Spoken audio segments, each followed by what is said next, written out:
Hello, this is Dr. Paul Cottrell, and I'm going to be going over the airstrike that happened last night. I'm recording this on January 12th. And I'll also cover a little bit of the market. Right now, oil is going up because of the strike, and futures for the S&P 500 are up at about 4,810. If you've been following my work, and I'll probably do another video about the dynamics of trading SPY, which is the ETF for the S&P 500, it's been trading just like I've been predicting for months. It goes into details of the fib sequences and where the resistance points are. So we've already, it looks like, based on the futures market, surpassed the high point. But let's see what happens. But equities do seem to be trading slightly up. Oil's trading up, and there's some risk that's taking place in the Middle East right now. So let's play a few videos about what happened last night with the U.S. airstrikes on the Houthis.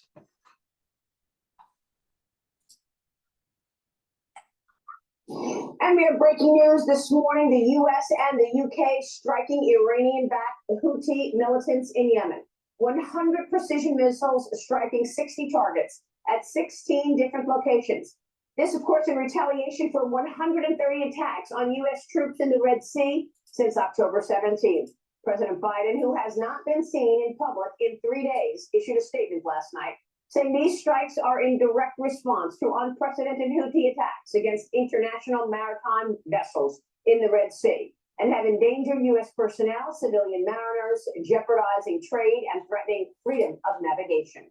U.S. intelligence warning Hezbollah could attack America as tensions from its assault on Israel spill over. Joining me right now is retired Army Brigadier General, author of the Phalanx Code, General Anthony Tata is here.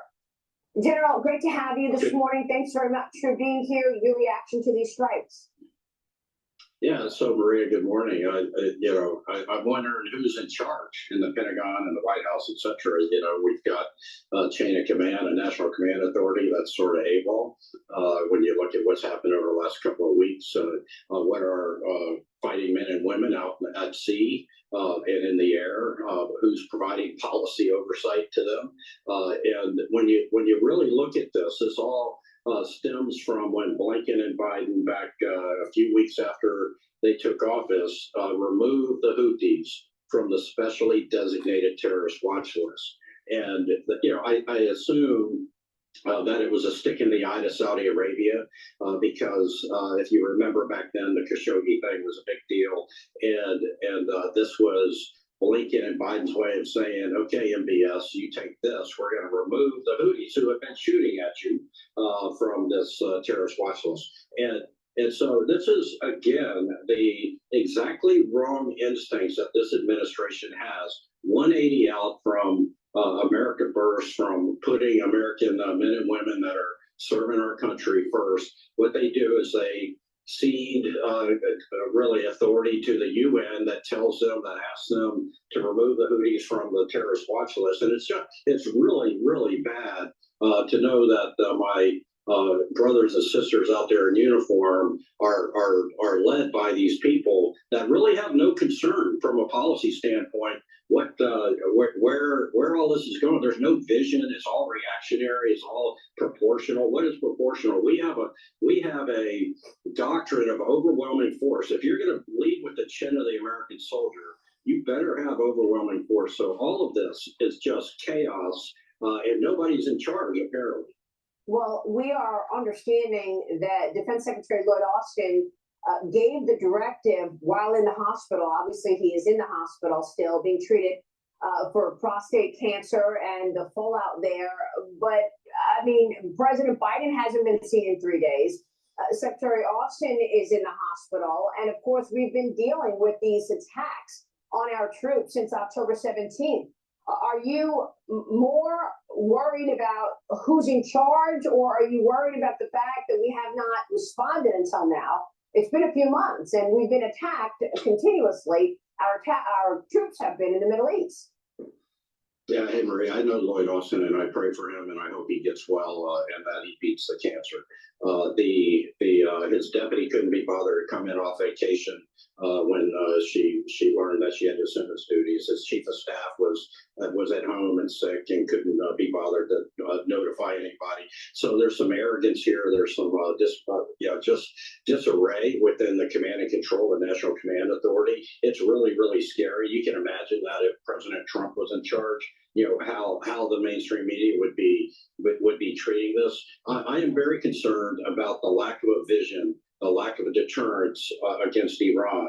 This is what happens when you appease Iran. Remember, Jake Sullivan said a few months ago, right before October 7th, that they published an article in Foreign Policy or Foreign Affairs that Iran was going to lead peace in the Middle East, and Right. we're right on the brink of peace in the Middle East. And this administration could not be more wrong, and they're jeopardizing the safety of our men and women in uniform. Well, it's questionable as far as just, where they're getting this information and why are they so intent on partnering with Iran or doing business with Iran. Since this president came into the Oval Office, he's been trying to do a deal, picking up where Obama left off in terms of doing a nuclear deal with the Iranians. You talk about the break in command, the chain of command. Now some Democrats on Capitol Hill are upset that President Biden did not go to Congress to get approval before making these strikes. Ro Khanna said that the president needs to come before Congress before launching a strike, but received a community note on X stating the president can initiate limited military action if reported to Congress within 48 hours. Then there's Rashida Tlaib. She said that the president is violating Article 1 of the Constitution with these airstrikes. Back in January of 2020, then candidate Biden said that Donald Trump does not have the authority to take us to war with Iran without congressional approval, that a president should never take this nation to war without this informed consent of the American people, General. But that's exactly what he's done here. Well, what you have, Maria, is you have all this projection going on from Biden about democracy and dictators and all. He acts like a dictator. He makes these kinds of decisions, assuming he's making these. Let me interject before the video ends, and I'll play some more videos. In terms of Austin, Secretary Austin, I feel as though there was a failure of chain of command, a failure of being accountable to the President of the United States and being accountable to the American public. And that information of him going in for surgery and his long-term stay in the hospital should be or should have been communicated with the White House. Now, that's a big problem when you don't have a person that feels as though they should be talking to their boss. All right. But it also tells you that there's not very good communication going between the Secretary of Defense, the Secretary of State, envoys, the White House. It just seems like there's poor communication. At least that's the perception. I personally believe that because of this incident, and Secretary Lloyd Austin did say that he takes full responsibility. Well, he should step down. This is a failure of leadership and a failure of following proper protocols for chain of command. All right. So I just think that this should not be forgiven, and Lloyd Austin should resign from his position. He won't, but that's my position on this. In terms of Iran, the problem with the Biden administration was they didn't have a policy except anti-Trump, meaning whatever Trump did, they didn't want to do. They didn't want to secure the border. They didn't want to have tax cuts. It was just an anti-Trump style of running the White House. And I think that there were a lot of kickbacks with money flowing to Iran, and it emboldened Iran on top of the crisis that's happening with Israel and Hamas. So we kind of created this, in many different ways. And I've done videos about how we've created the problem with dealing with Iran, going all the way back to the 1950s. But in the contemporary history, in the very, very recent history, it's been a failed leadership by the Biden administration on actually boxing in and deterring Iran. Now it's gotten to the point where there's probably going to be the need for strikes against Iran. This knock out a couple drones here, and get attacks from the Houthis there, and this kind of slow escalation that's taking place between the United States and some of the surrounding nations. That's happening because they're getting emboldened, because they feel as though the U.S. won't do anything. And if we do something, it'll be half measured or quarter measured, or even 1/8 or 1/16 measured. So it's probably best to get the job done, right? And go all in. There's a part of it that is they are worried what Iran will do. And then there's a part of it that is more focused on the actual election and how it may hurt them in the election. Because them doing a war in the Middle East probably would hurt them, not help. Hit it now and knock stuff out and stabilize the situation. So by the time October comes around, November, things are more stabilized, and there's the goldfish memory of the American public. Most likely, though, this conflict in the Middle East will go way into 2025. So, I don't think there's a quick solution to this, but we need to be more forceful. And I think we've emboldened the Iranians and their proxies to strike our assets in the region, strike, capture, harass, the shipping lanes. So this is a problem. This is a problem that the United States needs to get involved and take action. Now, what I find it interesting is that the strike package that was much more, we'll probably see some video on this, but that was used last night was pretty intense compared to other things that they were doing in the last 100 and some days.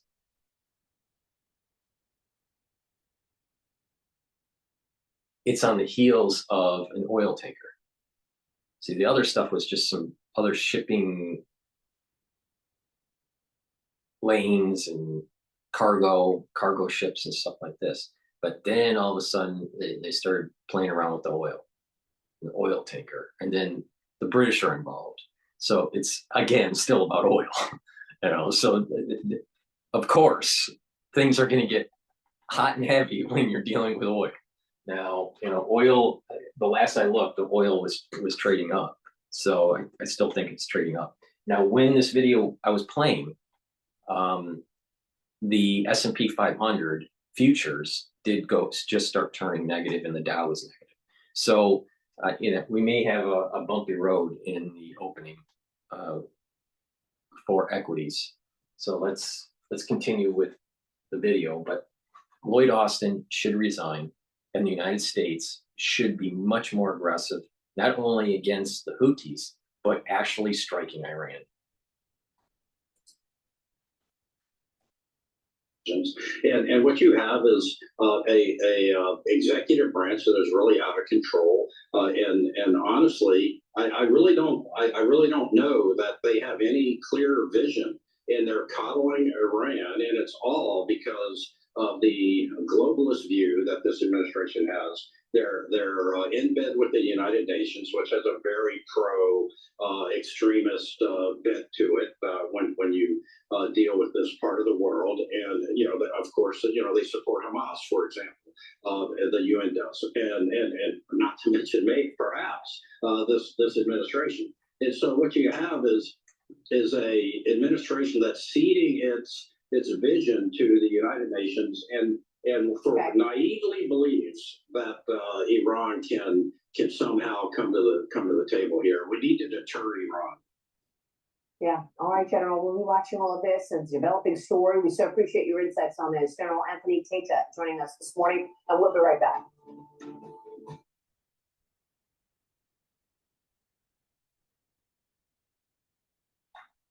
All right, now I want to play. This is from MSNBC.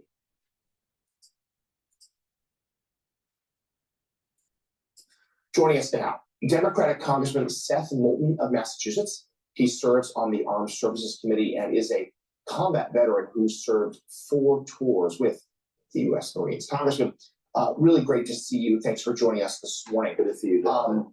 Let's start simply with this. Some of your colleagues in Congress raised objections that the administration carried out these strikes without congressional approval. Do you share that concern, or do you feel like these strikes were appropriately ordered?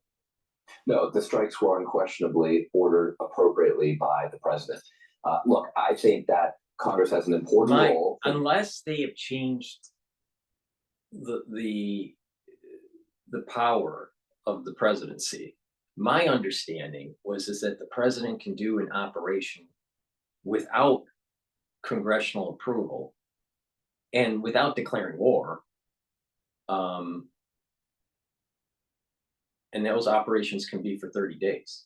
Now, that may have been rescinded, maybe during the Trump administration or maybe during the Obama administration. I don't know. But if I remember right, I thought during, right after 9/11, this was in the news about there's this window of about 30 days where the president doesn't need authority with Congress, because it's operations not considered a war. Congress definitely states, if there's going to be a war or not. The president doesn't. That I know. But there's this middle ground. There's this gray area of 30 days of operations without congressional approval. So So Biden, it's in his authority, and I think we need that, right, to act quickly, and to try to stabilize the situation. If it gets worse, then Congress gets involved, and do we continue on? Do we fund it? How do we do this? Then it becomes more mechanized. That's probably part of the reason why the special forces, we've invested so much into it. Right, the Green Berets and SEAL, the Navy SEALs and all this stuff, for these kind of like in and out type operations or very short duration operations where you don't really have to have congressional approval. But I think doing the attack without informing Congress for approval or asking for approval, I think it's in his authority. So I don't think that's an issue.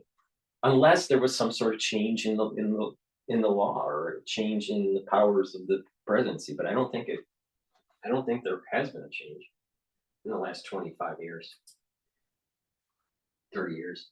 Deciding whether to go to war. That's very clear, and I've taken that position many times in the past. But what the president has done is clearly defined under law when the president is allowed to respond unilaterally to threats against the United States. And then there is a very strict congressional notification requirement. He has 48 hours to notify Congress. He has 60 days to make sure the strikes are stopped before he comes back to Congress for additional permission. He's all right, so he has a 60-day window, not a 30-day window. So I was right about that. He just has to inform. He doesn't have to ask for to the letter of the law. So he's doing the right thing. He's protecting U.S. interests and he's following the U.S. Constitution. So let's talk about the impact. Finally, he's following the Constitution. Do you believe that they were warranted? But more than that, do you think that they will work? Do you think this will deter Houthis from attacking further ships in the Red Sea? And also, as a second part to that, what is your concern now that this could happen? I do not think that the current strike that we did is going to deter the Houthis nor deter the Iranians. We have to be more forceful. Lead to a wider conflict in the region. Well, Jonathan, I think you've picked an important word there, which is deter. That's exactly what the president is trying to do. He's trying to deter further attacks. Let's be clear. These are terrorist attacks against defenseless civilian ships, defenseless international crews. And what the president is doing is saying we will not stand for terrorism and we are going to deter further attacks. And I would argue deter escalation of this conflict by responding. So a lot of critics have said this is escalation. I think it's deterrence. A lot of critics have said the president's not following the Constitution. Actually, he's following it to the letter of the law. And a lot of critics have said this could result in a wider regional war. The president is keenly aware of that. He's keenly aware of that. And he's taking strikes against the Houthis in Yemen, against the militant groups in Iraq, to deter an escalation of conflict that, let's be clear, has been started by these militant groups. So, Congressman, as you sit on the Armed Services Committee, I also wanted to ask you around the controversy surrounding Defense Secretary Lloyd Austin. The Office of the Inspector General at the Pentagon announced that it will conduct a review of Secretary Austin's hospitalization, saying yesterday in a memo that the review's purpose is to examine the details behind the Secretary's time in the hospital, he's still there, and how transparent the Department of Defense was about his stay, and about how the Defense Secretary and the Department itself failed to notify U.S. officials and the White House until several days after Austin was admitted. We should note the top two members of the Senate Armed Services Committee, Democrat Jack Reed of Rhode Island and Republican Robert Wicker of Mississippi, sent a letter to Austin asking for a briefing following the review. So what do you think, Congressman? Did the Secretary handle this appropriately, and do you think there should be any repercussions that he would need to face? He did not handle this appropriately. It's totally unacceptable. You can't have the highest levels of our military chain of command unaware that a senior official is indisposed.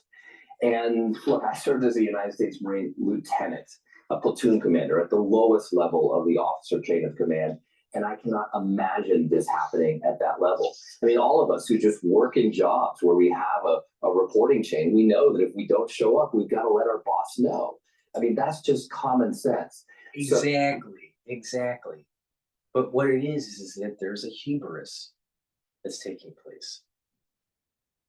You get up to these, higher positions, and they feel they're above the law. And this is the reason why we need to shine a light on the national security state.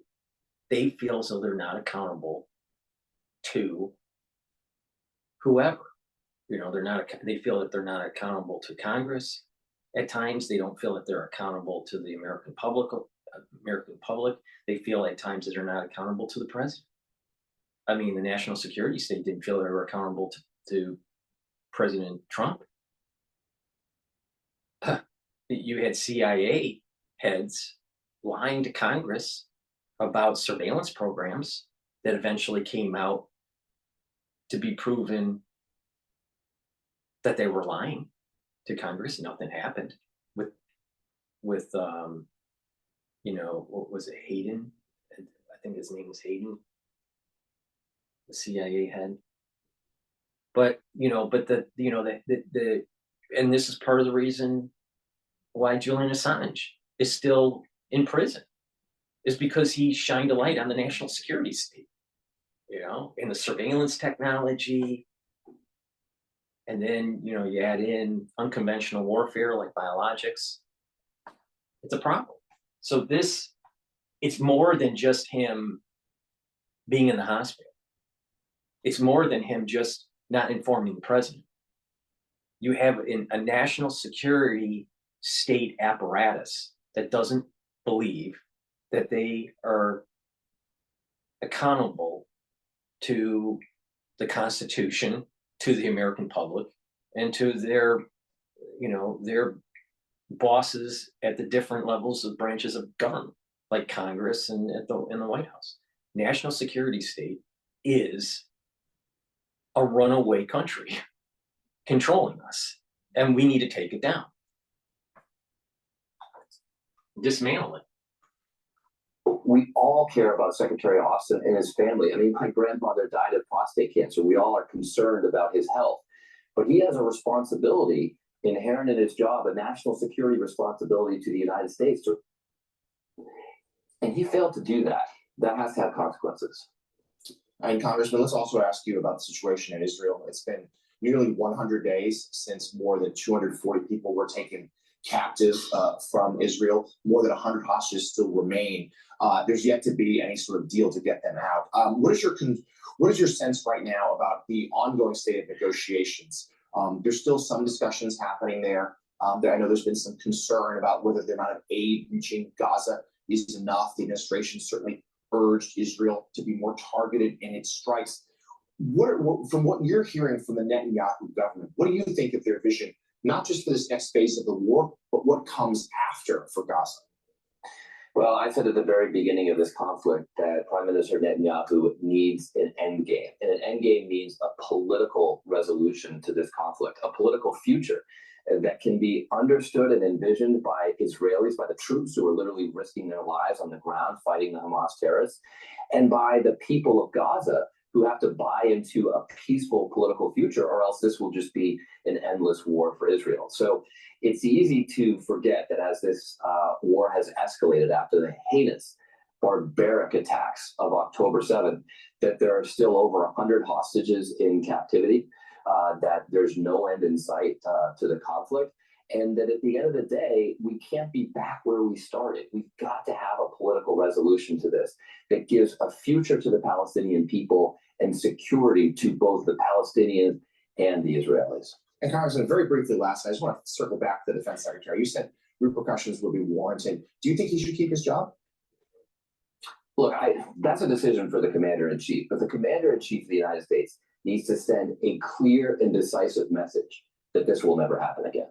All right. Well, we appreciate your time. Of course it will happen again, because they feel that they're above the law. Seth Molton of Massachusetts. Thank you. Certainly, we will Good to see you, Johnson. You the same. All right, so now I want to go to BBC to get an international perspective on the strike. Thinking about going solar, but not sure whether it's worth it for your home? Well, before you get quotes, there are three things you... We start in Yemen because attacks on Houthis in the country by aircraft from the United States and the United Kingdom would not go without punishment or retaliation. That's what a Houthi military spokesman has said. It's vowed to continue its support for Palestinians in Gaza and attacks on ships in the Red Sea. While Iran, which has long backed the Houthis, said the strikes were a clear violation of Yemen's territorial integrity.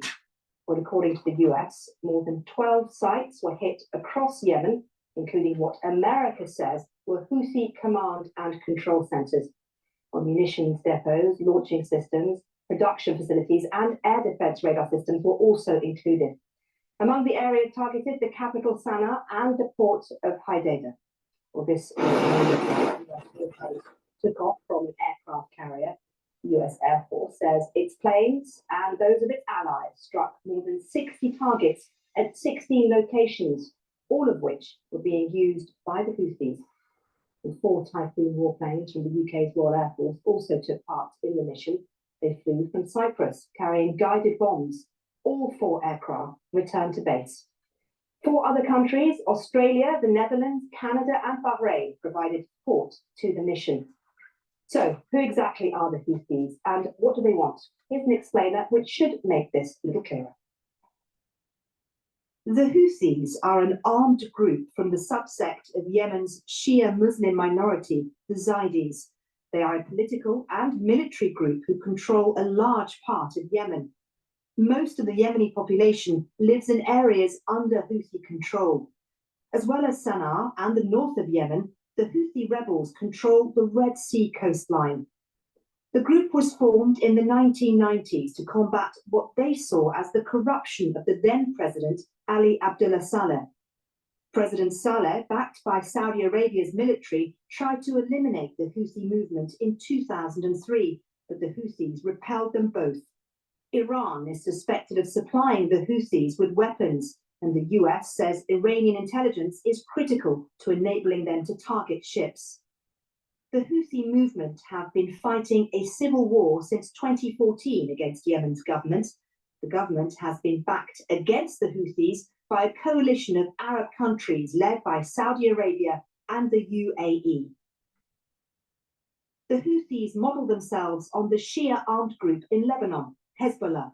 Hezbollah has been providing them with extensive military expertise and training since 2014, according to the US Research Institute, the Combating Terrorism Center.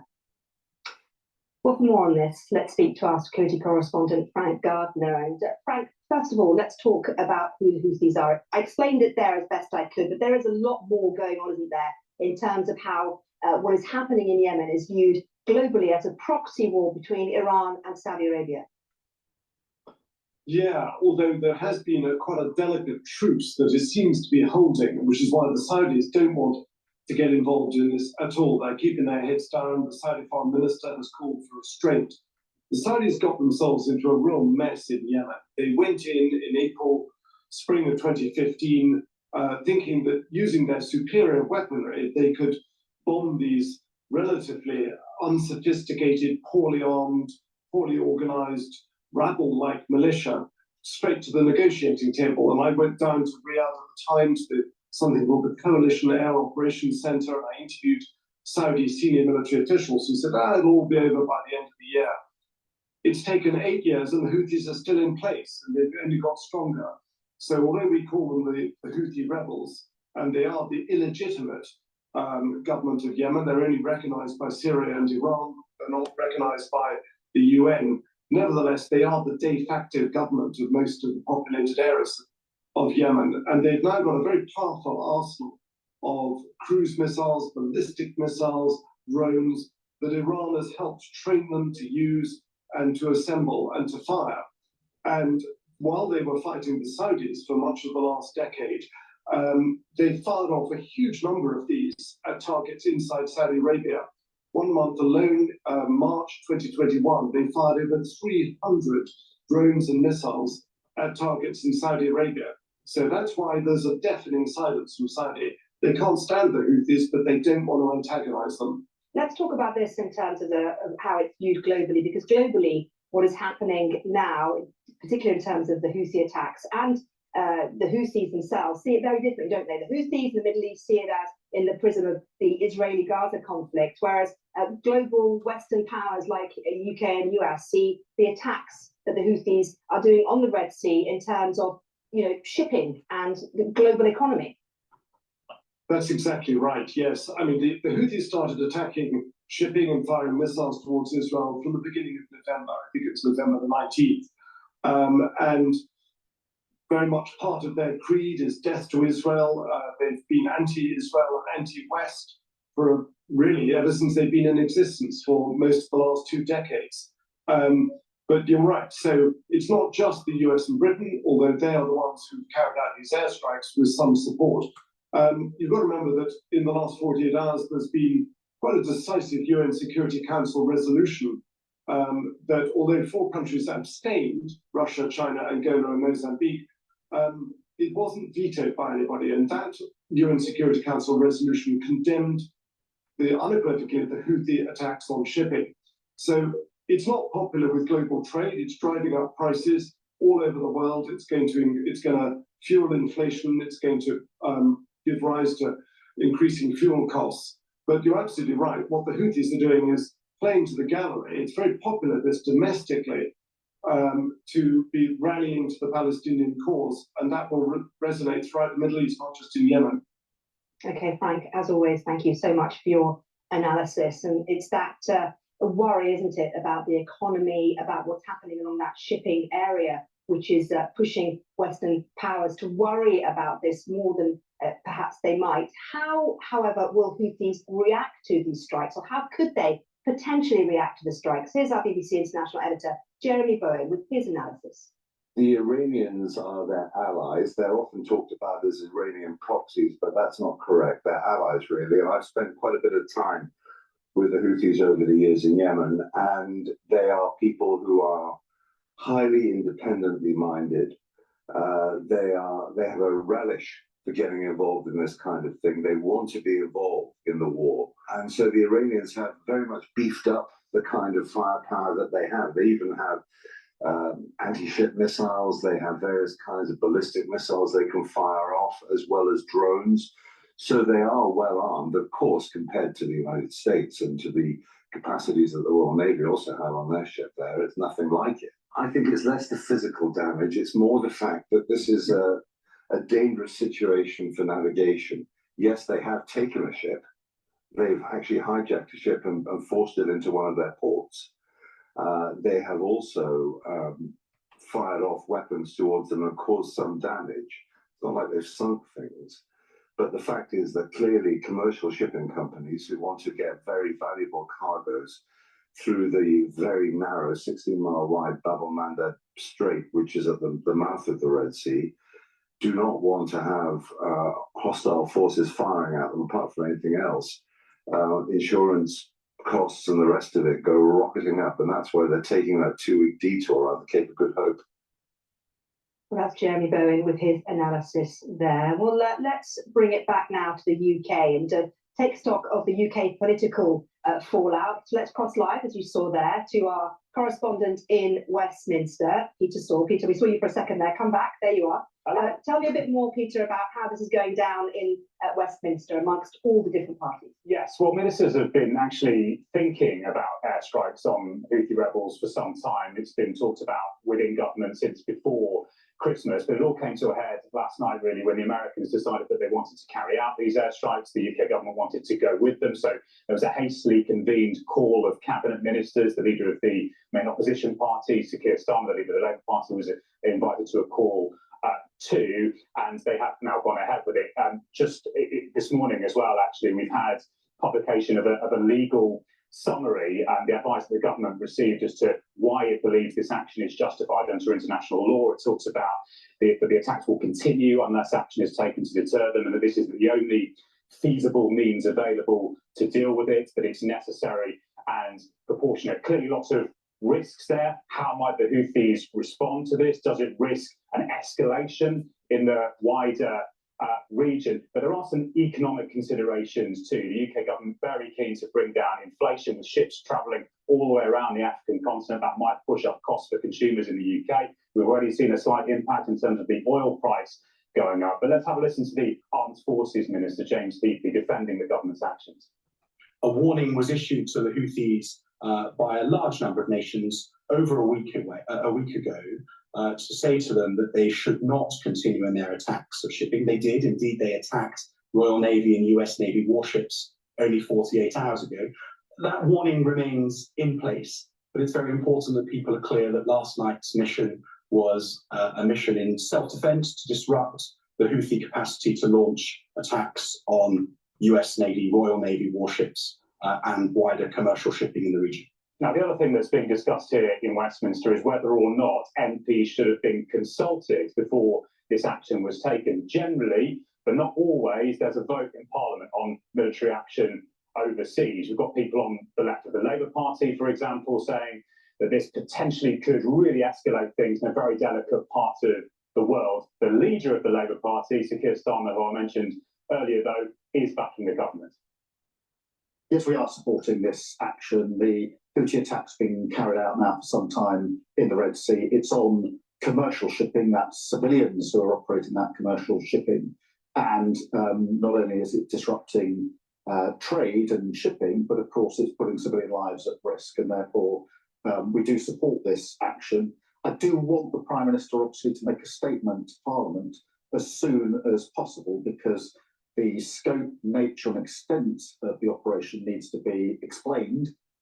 And we are expecting Rishi Sunak to give a statement in the House of Commons on Monday, as Keir Starmer mentioned there. The other opposition parties, the SNP, the Liberal Democrats, Plaid Cymru, all saying that Parliament should be recalled over the weekend to discuss this. The House of Commons Speaker, Sir Lindsay Hoyle, said he'd be happy to arrange that. It does appear unlikely at this stage. And it also appears unlikely that there would be a retrospective vote next week on whether this action should have taken place or not. The question is whether the UK does any more attacks. And if they were to do that, I think there would be quite significant political pressure to hold a vote in the House of Commons. Peter, thank you very much indeed for that. Well, let's bring you some new lines that we're getting from the Prime Minister, Rishi Sunak. As Peter mentioned there will be a statement made to Parliament on Monday. Number 10, Downing Street has also rejected criticism that the strikes against the Houthis were not proportionate. In fact, the spokesperson for the Prime Minister also rejected claims made by Turkey's President Recep Tayyip Erdogan that the UK and US are trying to turn the Red Sea into, in his words, a sea of blood. The spokesperson said, "We wouldn't agree with that. This was limited and targeted strikes in response to aggression. We acted in self-defense in accordance with Article 51 of the UN Charter." Of course, we'll have more on those statements from Rishi Sunak's people imminently. Now, though, let's cross live and join Dr. DrPaulCottrell, Research Fellow on Sea Power and Military Sciences at the Royal United Services Institute. It's good to talk to you. Thank you so much for joining us here on BBC News. I suppose what I want to get from you today is where we think the Houthis' response potentially could lie and how damaging that could be. Sure. So, whatever you do it for less at Harbor Freight.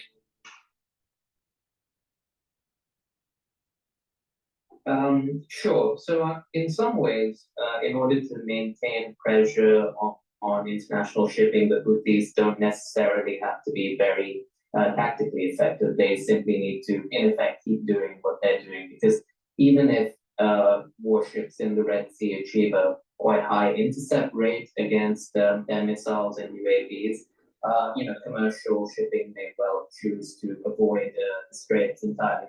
So I suppose the key question for the coalition now is whether the Houthis interpret the statement of intent that's been made through these strikes as holding the risk of more to come if they don't desist, or whether they regard it as a set of losses that they can shrug off and effectively continue their pre-strike strategy. Well, which one do you think they will go for then?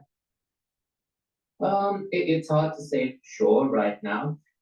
It is notable that in his statement this morning, the movement's leader, on the one hand, threatened escalation as you would expect, but on the other hand, seemed to take pains to underscore that the Houthis were not intent on attacking vessels that were not headed towards Israel, which might be interpreted as an attempt on their part to climb down, but it's hard to say, and it's entirely possible that the Houthis continue to indiscriminately attack shipping transiting the Red Sea.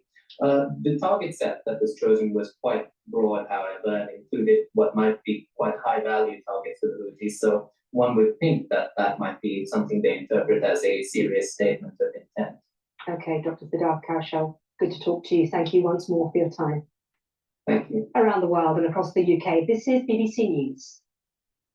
Well, let's stay with those strikes in Yemen and hear from Lord Dannatt, crossbench peer and former head of the British Army.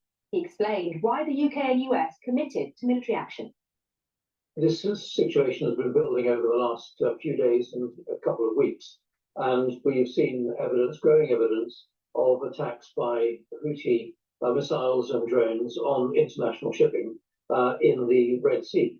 And of course, that has begun to have quite a significant effect, diverting a lot of international shipping around the Cape, obviously extending journey times for international trade and international commodity, and increasing the costs of shipping. And that obviously is going to have an effect on domestic economies. So the decision has been, I think, quite rightly taken that action must be taken against the Houthis to stop them attacking international shipping, to protect the international sea lanes of the world. And hence we've seen the action that began late last night.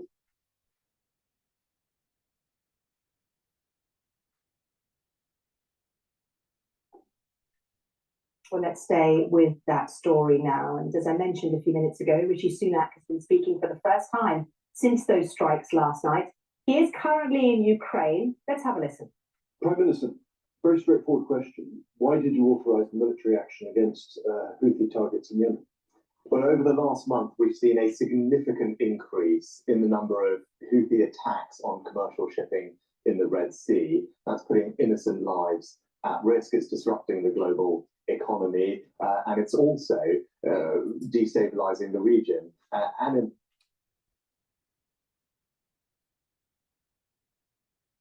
It's because someone decided to call the President of the United States and the Prime Minister of the UK and said, the Houthis can't take over our oil tankers. That's what's happening.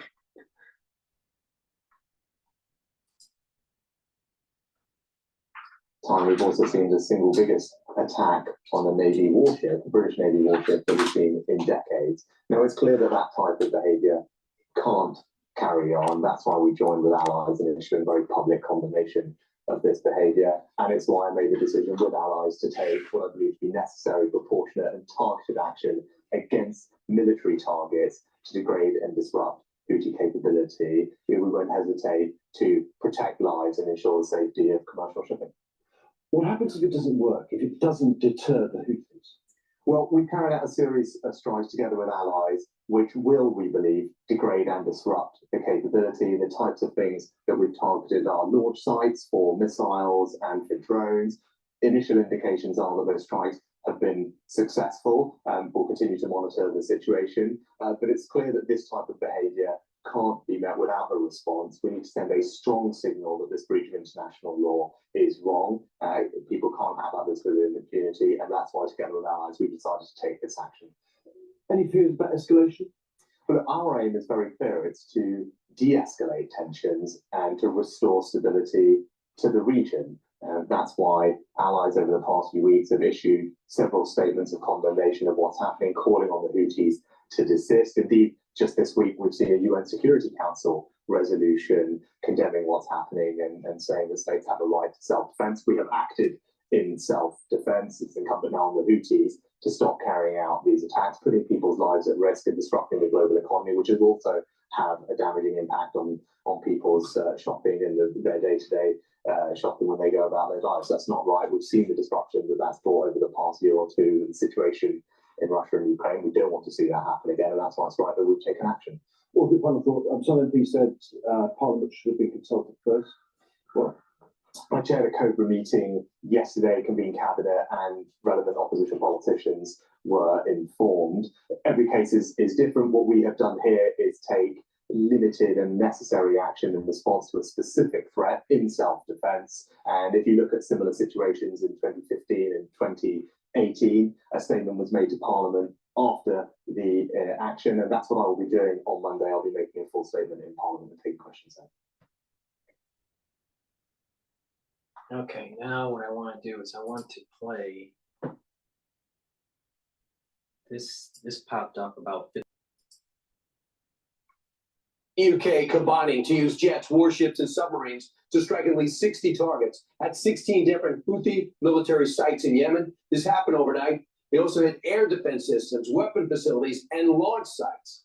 Jackie Heinrich is live from the White House with the very latest. Jackie, we still haven't seen or heard the president talk about this, but they have put out some paper statements.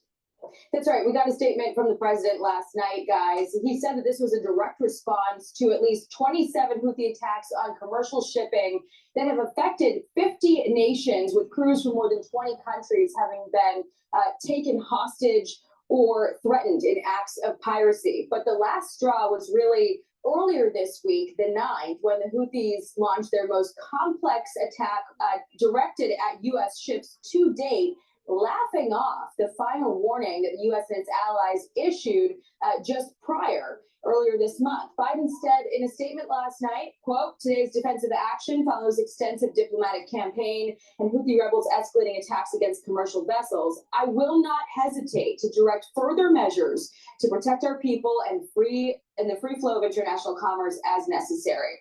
Now, the U.S. and UK coalition forces did strike more than 16 targets or 60 targets, excuse me, at 16 Houthi locations, radar systems included, defense systems as well, missile storage and launch sites.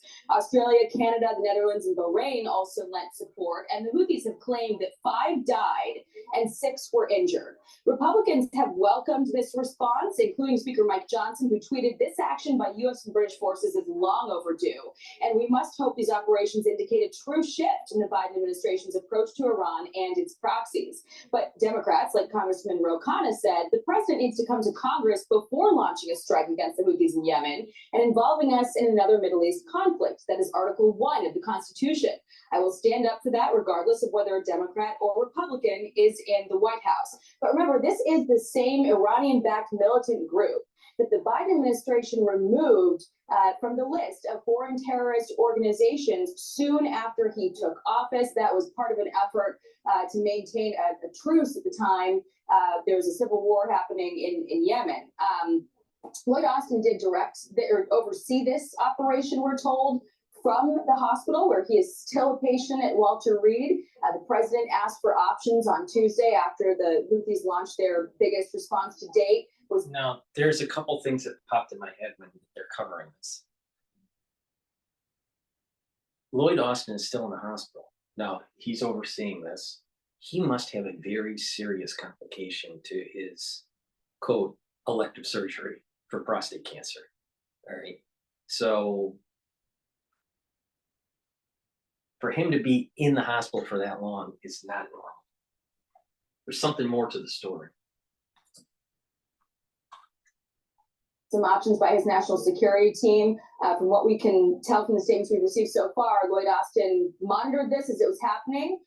CENTCOM appears to have been sort of holding the reins there, and the president signed off on it on Tuesday. But interesting, guys, that there were some tweets ahead of time coming out of the UK that seemed to report this before it happened. And that's very unusual. We don't ever see the US sort of announcing what it's going to do. You hear a lot about not wanting to telegraph punches, but news of it slipped out from some UK reporting. So just to be clear, Jackie, you said the news slipped out before the attack or that we did attack? Before the attacks, there were some reporters in London saying strikes to happen soon. We're hearing about it and it's going to be happening shortly. I think that that's telegraphing to the traders in the international trading with the whole futures, because I noticed right after the announcements in the United States that oil popped up. So I wouldn't be surprised if people were starting to put positions in the international or the currency market right before it hit. So this is kind of like an insider trading kind of thing that's going on with, large investment houses. I wouldn't be surprised that this happened. It's not too long later, it happened. So we're still, waiting to see any statements from the U.S. in terms of the impact in terms of casualties, but that's unusual. You don't hear the U.S. ever, and that's not what happened this time either, we should know. This came from UK reporters, but that was a little bit out of the ordinary. Right, it was one of our coalition partners. There was some leakage. It's like that slogan from back in World War II, loose lips sink ships. Unfortunately, we knew about it early. Going back to something you were just talking about, how a number of progressive members of Congress are upset because the president didn't go to Congress to ask for authorization. Also, there are a handful of Republicans as well. In something like this, where they're going to engage the U.S. military, doesn't the White House or the Pentagon, don't they call at least the very tippy top leaders in Congress? Well, I couldn't tell you with any certainty because I'm obviously not one of the people in the room. Whenever the president takes any action, he always notifies Congress afterward in a statement citing, whatever authority it happened under. There may be in this scenario some authority that he's citing that allowed that action to happen prior to notifications. But also, I haven't heard any criticism of this from those top leaders in Congress. I know, Mike Johnson and Mitch McConnell would be on that list, and they both issued statements yesterday saying that this was welcome. I also saw some armed services Republicans who I believe would also be part of that notification issuing statements of approval as well. So without knowing the full detail on what communications came from where, that I assume will come today, because a lot of this happened overnight. We'll get more detail on exactly who was told and when. Thank you very much. That's quite a detail about the UK leaking. So the Houthi rebels came out. Not only they not cowed, they promised unimaginable revenge for the attacks. And on some level, according to some experts, they love this. This is their great moment because they now engage with the great world power, their arch enemy. They are not popular in the region. Iran is not popular in the region. The Houthi rebels really not popular in the region. But when you attack U.S. and when you attack Israel, you gain popularity. And the question is, how good was our surveillance and intelligence? I'll ask General Keane that in 12 minutes. How good was our intelligence and surveillance? How clear were our shots? And did we give them warning to clear out personnel like we did in Syria just to send a message? If you look at that, Go ahead. sorry, Lawrence, if you look at that map right there, that's Yemen. And you think Houthi rebels, you always think Yemen. And you can see to the left, the Red Sea, which is where these ships are. The orange or the reddish area, that's occupied by the Houthis. They control the country's northwest and the capital, which is Sana'a. I guess that's how you pronounce it. Their ideology is opposition to Israel and opposition to the U.S. Do you have that statement that you read earlier? That's pretty scary. Well, you find that, Lawrence. Why are they attacking the ships in the Red Sea? They said after the attack on October 7th in Israel, the Houthis declared support for Hamas and said that they would target any ship traveling to or from Israel because they're standing in solidarity with the Palestinians. Yeah, Angela, you were talking about their slogan that they adopted in 2003. This is what the slogan is. God is great, death to the U.S., death to Israel, curse the Jews, and victory for Islam. So that just tells you where they stand on this. To Brian's point earlier, did we give them notice? I think it's a valid point because you got 60 targets, right? You had 16 locations, but you only had 5 people that were killed there. So it would beg the question, with all that effort there, and you were only able to kill 5 people in it, did you give them some sort of notice? And to one of my special ops friends texted me, goes, LJ, you can poke the wasp nest and you'll just get stung. You got to destroy the entire mess if you want to be effective. And I think that is the real question. Does the Biden administration really just want to poke it, or do they want to destroy this cell of terrorists? Right. Well, I understand from somebody higher up that apparently a lot of these harassing events that they've been taking place out in the Red Sea with the Houthis involve drones. And a number of the primary targets where they keep the drones, where they launch the drones and stuff like that. Why did Biden strip them of their terrorist organization status? Because he tried to kiss up to Iran in order to re-engage the talks. And also he wanted Saudi Arabia to be the enemy of his administration. Right. That blew up in his face with humiliation. I'm Steve Ducey. I'm Brian Kilmeade. And I'm Ainsley Earhart. And click here to subscribe to the... Now let's take a look at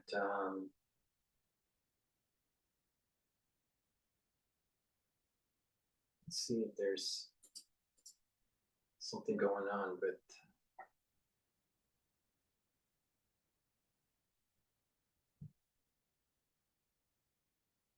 live news. Let's drop into France 24, see if there's anything in there that's dealing with this. Instantly, DraftKings, you make the playoffs even more exciting. Legendary NFL coach Jim Moore, what do you think? Exist. The Israeli legal team said that even if there are breaches of law in Gaza, they should not be the concern of international courts. Were it the case, which we deny, that Israelis... I'm trying to find something about the strike here.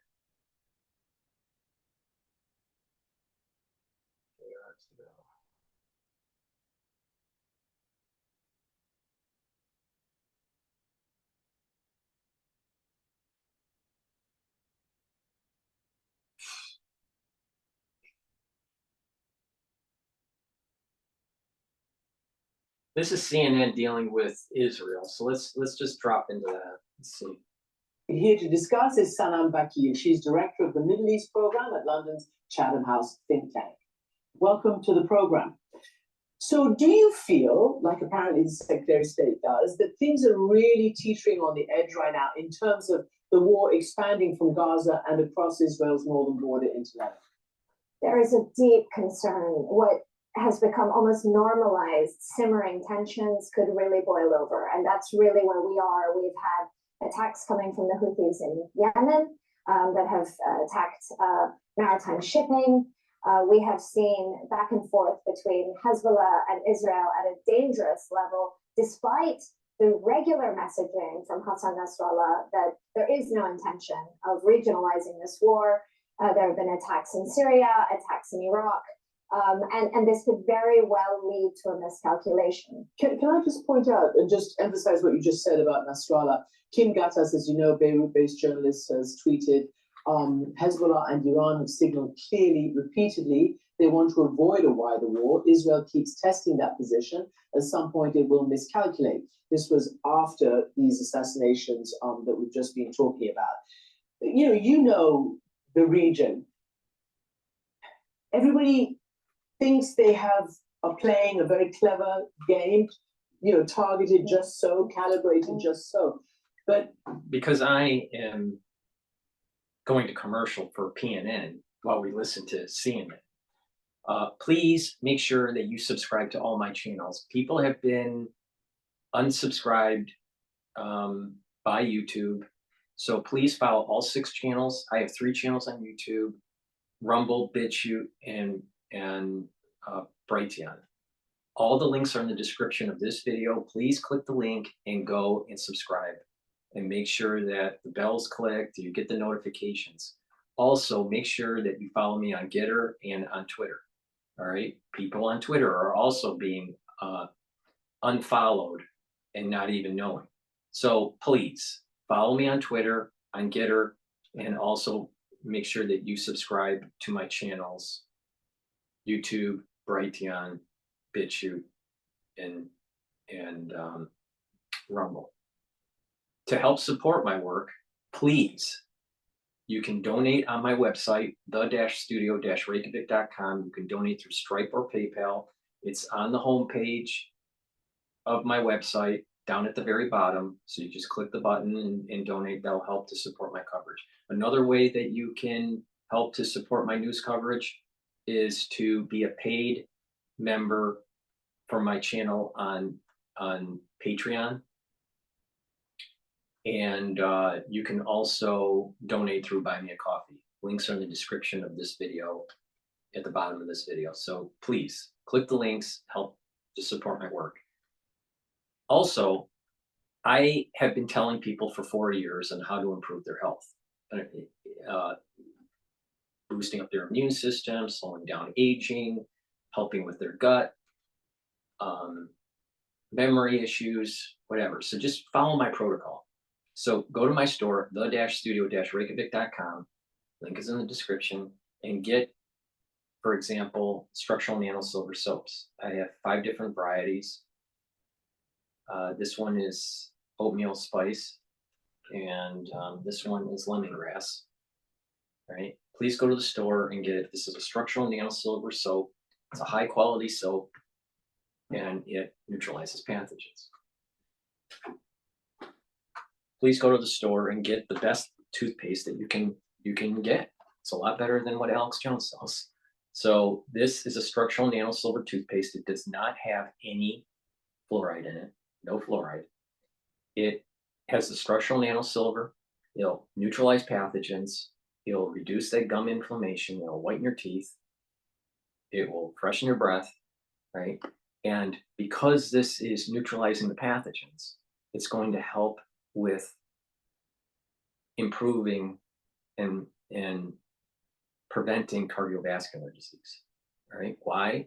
Because cardiovascular disease and valvular disease is related to oral hygiene. So please take my advice and get this toothpaste. It's the best toothpaste that you can get. Get a couple tubes of it, 2 tubes or 4 tubes, for your family members. It is a great toothpaste. It's the best that you're going to be able to get. So go to my store, the-studio-reykjavik.com, and get the toothpaste. I also have structural nano silver gel. It can be used as a skincare product. So you put it on your skin to help heal a wound, help with acne, help with a minor burn, an abrasion. You can apply it to your skin throughout the day and, you know, have it heal. It's been found to heal wounds at about a third of the time faster. Okay, so it heals, you know, about 33% faster than without using it. The reason is it's a gel and it covers the wound, but it also is neutralizing pathogens, so it allows for the healing process. In addition, you can put it on your skin. It'll neutralize pathogens. You put it around your hand, around your mouth, around your nose. You can lightly coat it in your nostrils, around your eyes, around your ears, and lightly coat your eardrum or your ear canal, not the drum, but you know, the ear canal. And that will neutralize pathogens, all right, and reduce your chances of getting sick. We're in the cold season, all right, and I'm using the cold season as a generic term for many things that are happening, all right, to keep this video up. But the reality of the situation is that you have to be prepared. So use this on a regular basis, especially if you're in a high density area, and you know, weather through the quote cold season, right?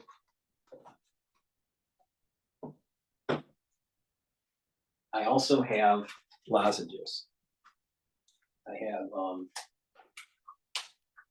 green apple lozenges, 20 count, and I also have the menthol, sweet menthol 20 count lozenges. This is structural nano silver lozenges, helps to neutralize those pathogens, but it'll soothe your throat because you're sucking on this lozenge, and you know, that secretion will help to you know, to clear that sore throat. All right, this is a great product. It's high quality. I also have a drop form in 100 count, which is smaller than lozenges, but the drops are in either honey and lemon or in blueberry. So please go to the store, get the lozenges and the drops. I have many different products, so please go to the store, the-studio-reykjavik.com, and follow the protocol to help boost up your immune system, slow down aging, improve your health, get in homeostasis, follow what I am doing, all right? And you will start to see a better you. It's a new year, and you know, there's this kind of New Year's resolution. Sit down, make a New Year's resolution saying, you know what, I'm going to try to improve my health. Follow my protocol, follow the advice that I'm saying. I'm also going to be releasing some other products that are going to help you through your health journey shortly, that will be coming out. It's pretty cool, all right, and you know, stay tuned for that. Let's go back to CNN.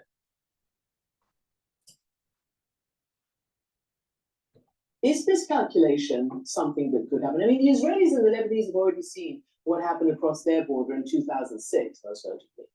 Yes, I mean, this is the clear risk, and this was part of Anthony Blinken's primary objective for this trip, to message that escalation is not in anybody's interest. The problem is that there are two different sort of strategies and timelines underway in the region.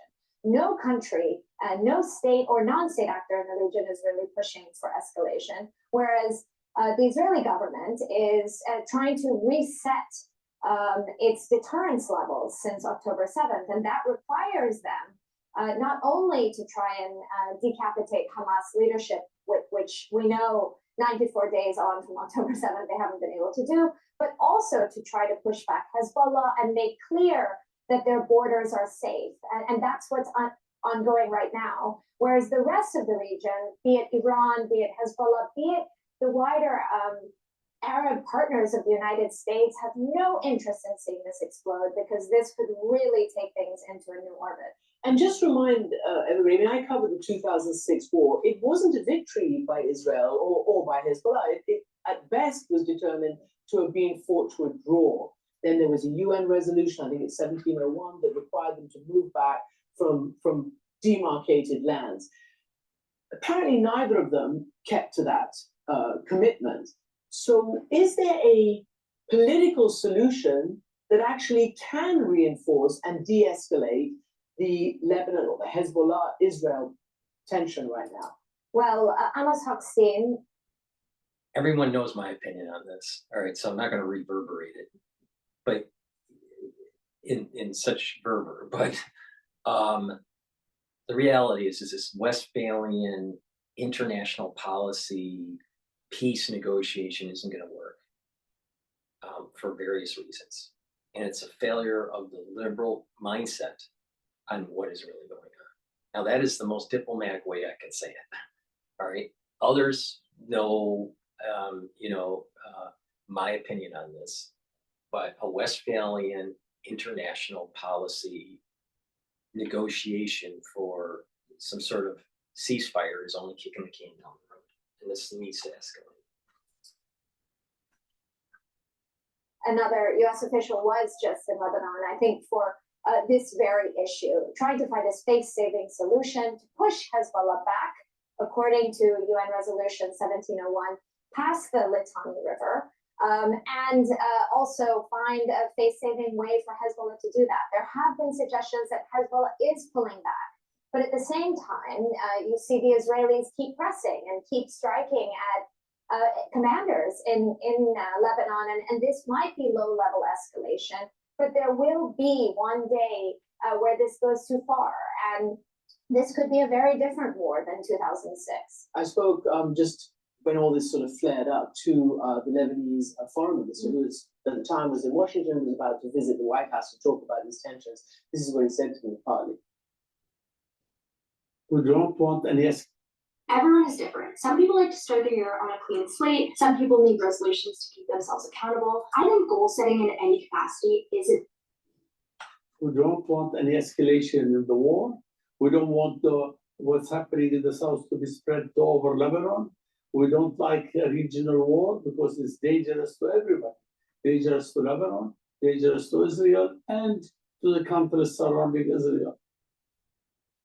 I mean, he's pretty much laid it out, but it's very important for the prime minister of that country, an ally of the United States, to be saying that. How does Israel, if it does broaden into a big war, how do you separate the war against Hezbollah from a war against Lebanon itself and the Western-backed Lebanese armed forces, which have also been targeted?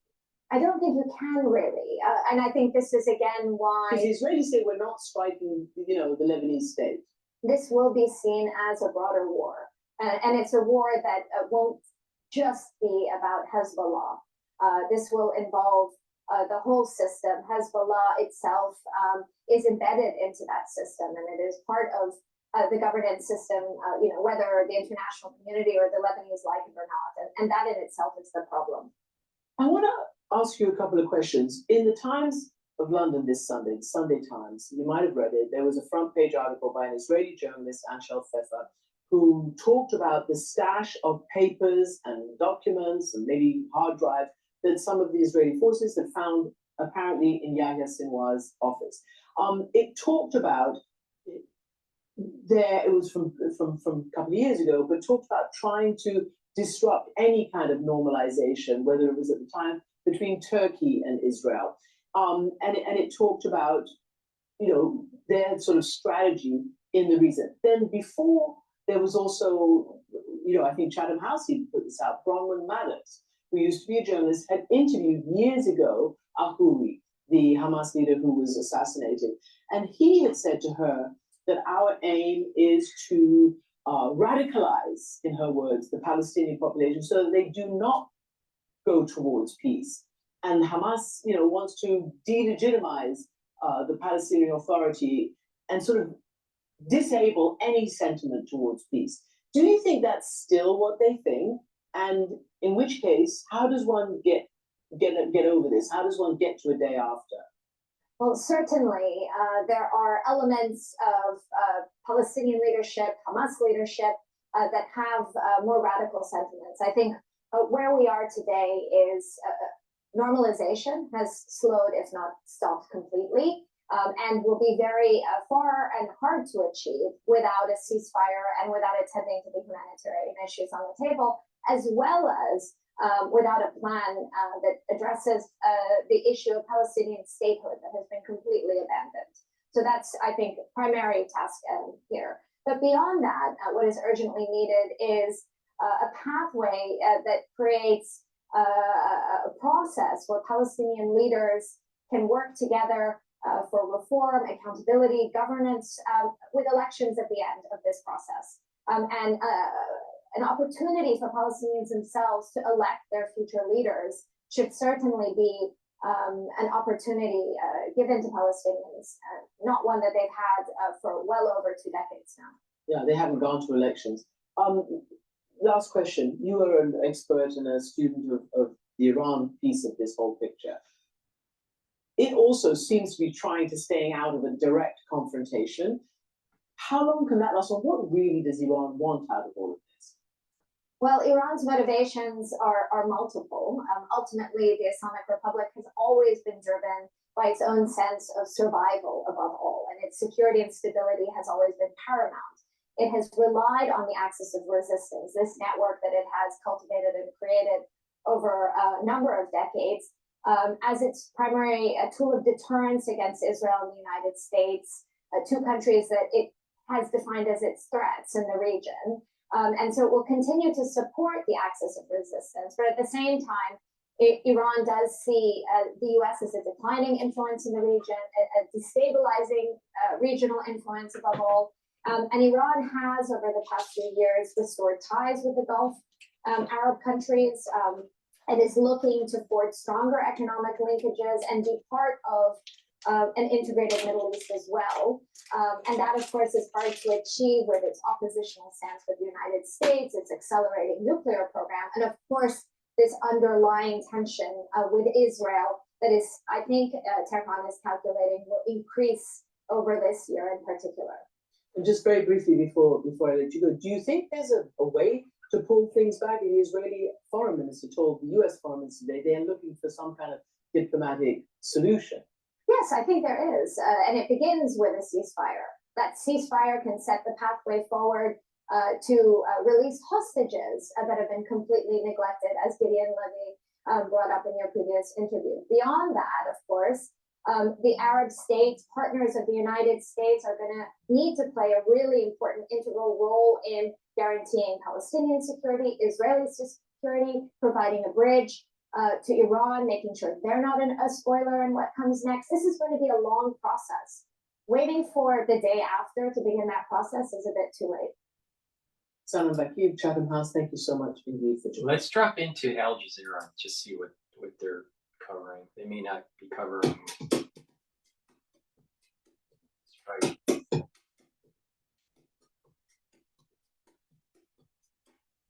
But let's wait and see. And then there's the ruling on the merits of the case. And there, how long is a piece of string? It could be 2 years, it could be 3 years. In the case of Myanmar, it's taken, the genocide was in 2017, it went to the court in 2019, and the court is yet to rule on the merits of the case. But it's all right. Let's take a look at what Bloomberg has to say. Today at Bloomberg.com, on Bloomberg Television, and the Bloomberg Business app. This is a Bloomberg Business Flash.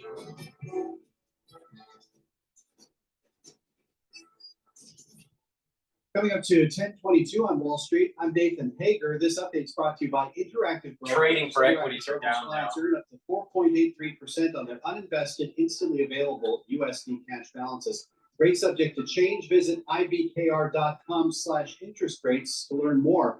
Seeing a change in the market, stocks are moving just a bit lower now. The 2-year yield is at its lowest level since May after that unexpected drop in producer prices, added to bets that the Fed could cut interest rates sooner than it's been saying. We check the markets all day long on Bloomberg. Right now, the S&P 500 is down 1.4779 is the S&P level. The Dow Jones Industrial Average is down 0.4%. That's a drop of 154 points. The NASDAQ Composite is little changed, down 1 point. 7 of the 11 main industry groups in the S&P are in the green right now. Energy and communication services are the biggest gainers. Consumer discretionary and healthcare are leading the declines we're seeing in the S&P right now.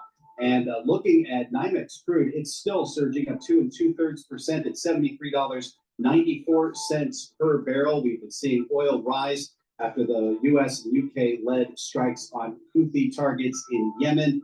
COMEX gold is up 2.1%, trading at $2,062.20 per ounce. The euro showing a little bit of strength now against the dollar, 1.0981.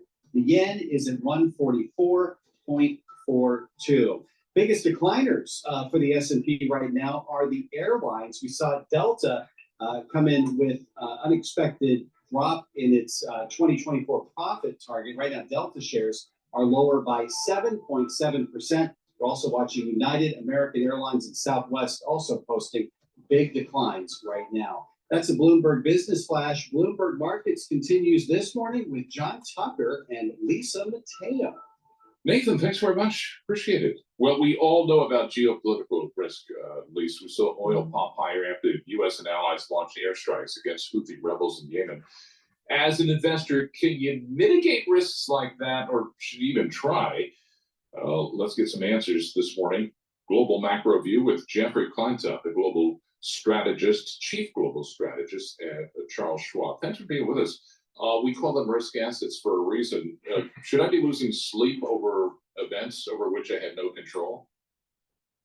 Well, these types of events are, just an ever-present risk when it comes to investing. We've seen backups, a choke point at the Panama Canal for months now. It's only getting worse as we head into February, as the cargo traffic through that particular vital global supply chain link is really cutting back to less than 50% of capacity by February. 40% of the world's freight traffic moves through the Panama Canal. That's an issue. The Red Sea certainly moves a lot of energy, yet the world is oversupplied right now. And so I think that's one of the reasons, yes, we're seeing a bounce in energy prices, but we are not in a deficit situation. And as a result of that, I think this is something that can be probably absorbed. We're not likely to see the type of surge to input prices that we saw during the pandemic tied to supply chain issues related to these particular threats at these two vital supply chain choke points. That could be different were they to linger into the latter part of this year, where maybe we run into an undersupply situation with energy. But for right now, I don't think you need to lose sleep over this, just expecting this is part of one of those risks when it comes to investing. Now, something else people might lose some sleep over, interest rates. I want to talk and give a little economic outlook. Yesterday, we heard Cleveland Fed President Loretta Messer. She said central bankers probably will have to wait past March before they can start cutting interest rates. What's your take on this? I think that the market has gotten a little carried away with the magnitude of rate cuts likely in 2024. I think it's probably something closer to what the Fed has been telling us, maybe 3 or 4 rate cuts rather than 5 or 6. And some of the reason for that is the potential volatility in the path of inflation. We know inflation rarely subsides in a straight line, and we're now beginning to see this as we get closer to the Fed's target. It's getting harder and harder to push those numbers down. We know housing remains very challenging in the U.S. to try and push those housing rental rates down. And the result is that, yes, it may take a little bit longer. So I think the rally we saw in the market at the end of last year, enthusiasm around a soft landing and a flood of rate cuts, might need to be tempered early this year, as maybe we see a push out in the beginning and the magnitude of the number of cuts we expect from the Fed. Hey, Jeff, is disinflation good for markets or not? Well, it's generally good in that it lowers borrowing costs, and we generally see a little bit more investment by businesses, but we've really yet to see that pick up, right? So we're still in an environment of much higher rates than businesses have been used to a few years ago. And so we're not seeing the type of capital expenditures or hiring that would normally go along with lower rates and disinflation. So in general, it's a good thing, but it takes some time for that begin to show up in economic activity. Hey, Jeff, so big bank earnings out today. That's been the big talk. If rates go lower, what's the impact of margins? I mean, is that still a place to invest?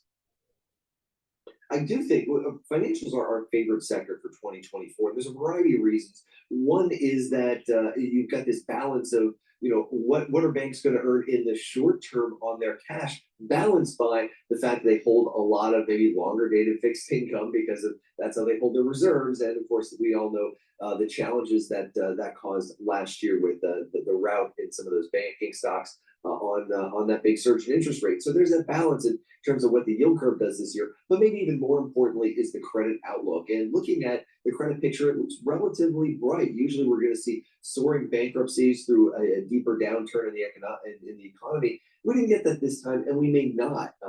Businesses seem to have been holding more cash. The economy seems to be managing its way through this downturn in manufacturing with a bit more strength in services. And the result of that is that we may see much less in terms of losses and provisioning for losses by banks. So actually pretty bright outlook for the banks, given how they are braced on a valuation basis for a more difficult environment. What's the outlook for the consumer? You mentioned loan loss provisions and credit cards, probably not as high as we would have expected. But what is the outlook there for the consumer? So much is going to be dependent, I think, upon the job market. We've seen some signs of layoffs last year, but really it's not much of a follow through. Businesses still seem to be hoarding labor. And we know that a lot of consumer spending really comes down to confidence in the employment situation and wages. And as long as that remains fairly high, I think you can see a consumer that continues to spend. And what about your 2024, your whole global outlook? What are you liking right now? So I'm actually looking outside the U.S.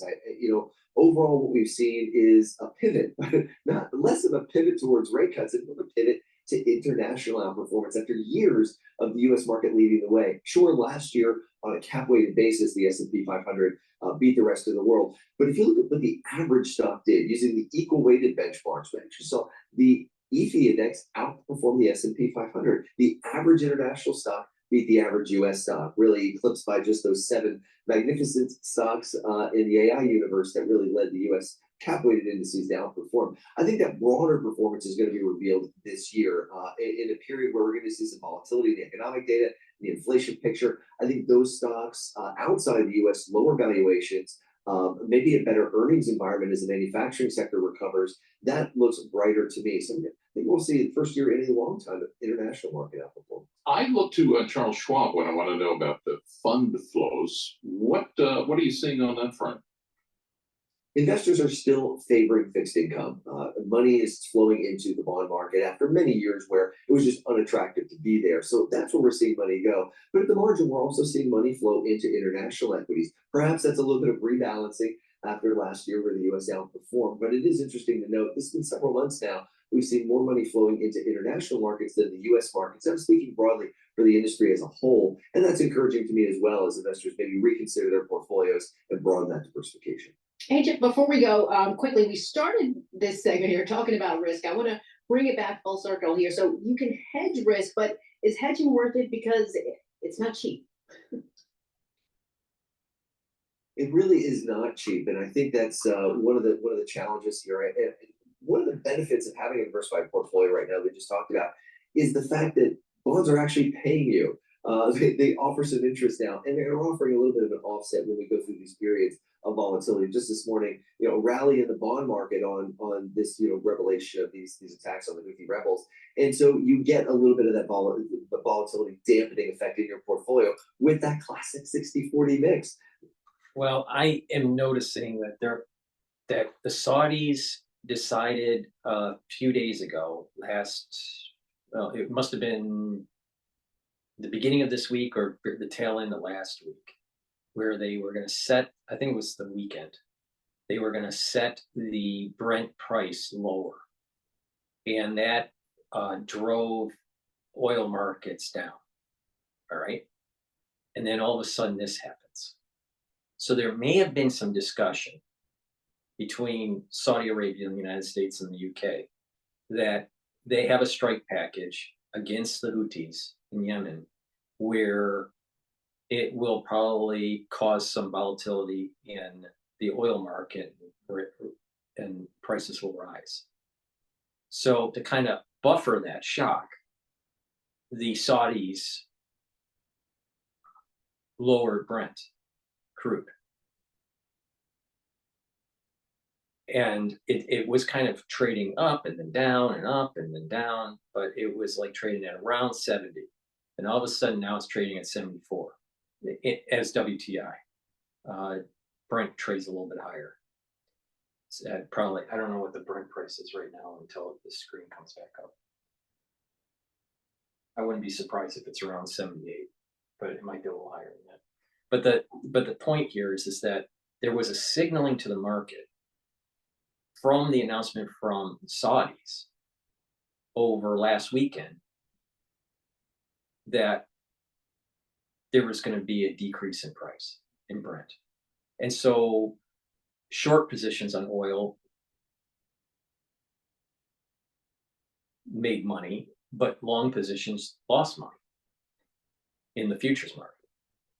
Now, I wouldn't be surprised that there was a hint to the Saudis that this thing was going to hit, and that there was some negotiation to buffer the shock. And so they buffer it, they bring down the price of oil, and then hit the Houthis, and then now you see the market going back to roughly pre decrease in price by the Saudis over the last weekend. So I can't prove it, but I wouldn't be surprised that there was some sort of built-in shock absorber for the strike package that we did last night. But for sure, the oil market is going up. Volatility in equities the VIX is only in the 12s. That's really low volatility, which usually means equities will start to rise. So there's not a lot of volatility in the market. Now the Dow, which is only 30 stocks, is down by 144 points. The S&P 500 right now is up just under 3 points. So, with such a low VIX, I think equities are going to rally, at least in the short term, even with the strike package that just happened. That's my take on it. And that oil, I should maybe that's back as a dampening factor after some. Well ahead of Ron DeSantis and Nikki Haley. Global news 24 hours a day and whenever you want it with Bloomberg News Now. I'm Amy Morris and this is Bloomberg. Okay, so because I paused it, that was a live feed. I lost his interview. But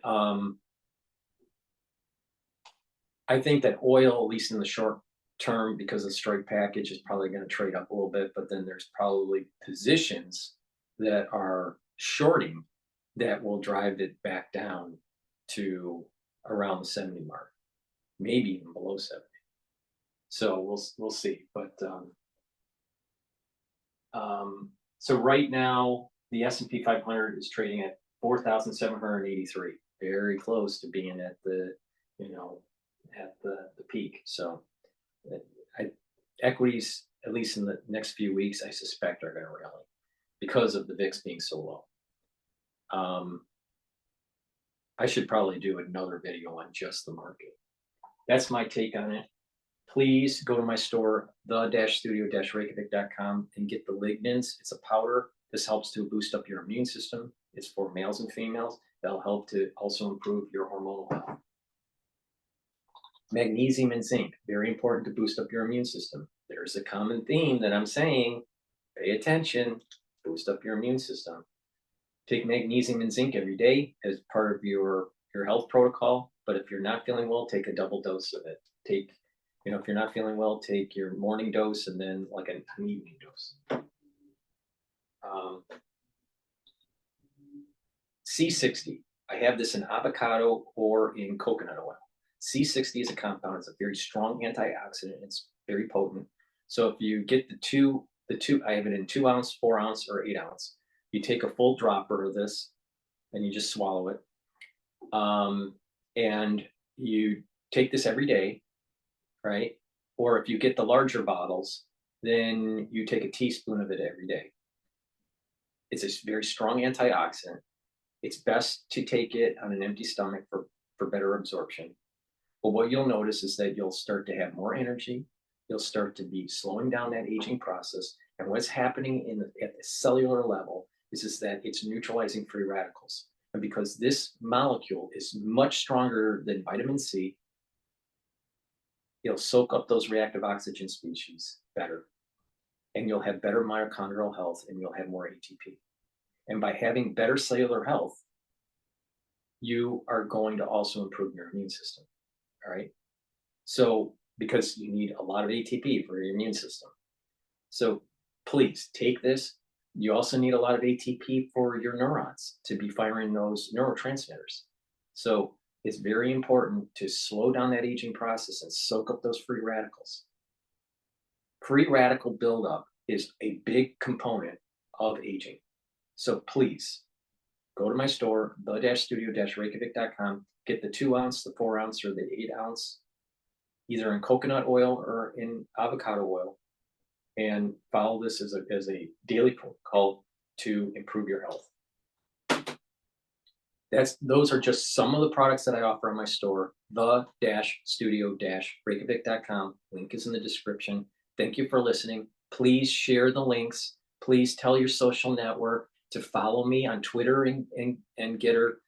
Also, follow me on YouTube, all 3 channels on YouTube, Brighteon, Bitchute, Rumble. And if you would like to support my work, either domestically or internationally, please purchase my products if you're domestic, or you can also donate if you're either domestic or international to help support my work.